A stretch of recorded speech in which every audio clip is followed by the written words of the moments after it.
సరే ఒక మైక్ ఇవ్వండి మన నందిని గారికి. క్విక్ గా కొన్ని క్వశ్చన్స్ అడుగుతాను నేను మిమ్మల్ని. లవ్ ఏ సీజన్ లో బాగుంటుంది? All seasons. ఓకే, నీరజ గారు లవ్ లో చెప్పే అబద్ధాలు ఏంటి?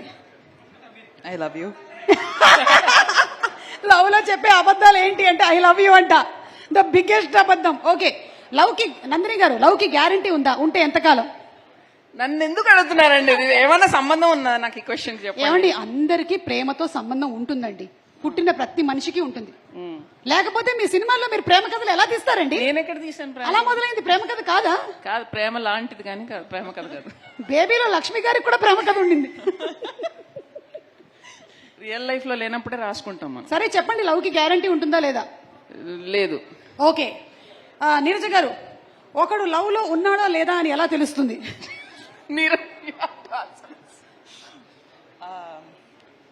చూడండి అక్కడ చూడండి, కొంతమంది ఫేసులు చూస్తే మీకు అర్థమవుతుంది వాళ్ళు లవ్ లో ఉన్నారా లేదా. అదిగో నవ్వుతున్నాడు చూడండి, 32 పళ్ళు బయట ఉన్నాయి.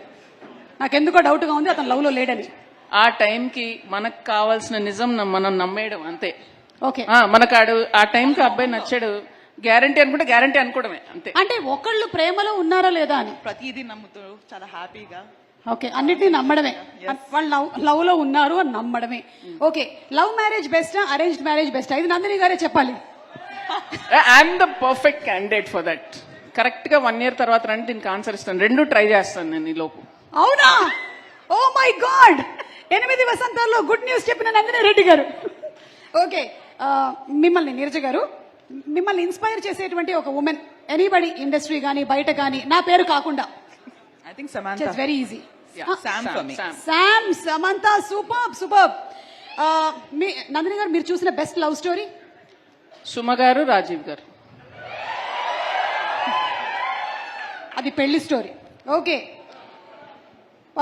లాస్ట్ క్వశ్చన్ నీరజ గారు, పెళ్లి చేసుకోవడం ఒక రెస్పాన్సిబిలిటీయా లేకపోతే ఒక అడ్వెంచరా? Both. It's a little bit of both. ఇప్పుడు మీకు ఏ ఫేజ్ నడుస్తుంది? షూటింగ్ లోంచి వచ్చిందండి పాపం, ఇంటికి అడ్వెంచర్ అయితే అందుకనే రెస్పాన్సిబిలిటీ మీ ఆయన చూస్తున్నారు. అందుకనే. ఓకే, క్వశ్చన్స్ అయిపోయాయండి. ఇంకా మీరు ఏం చెప్పాలనుకుంటున్నారో చెప్పండి. 8 వసంతాలు అనేటువంటి సినిమా విత్ శుద్ధి Ayodhya as the main character వస్తుంది కాబట్టి what do you want to say about it?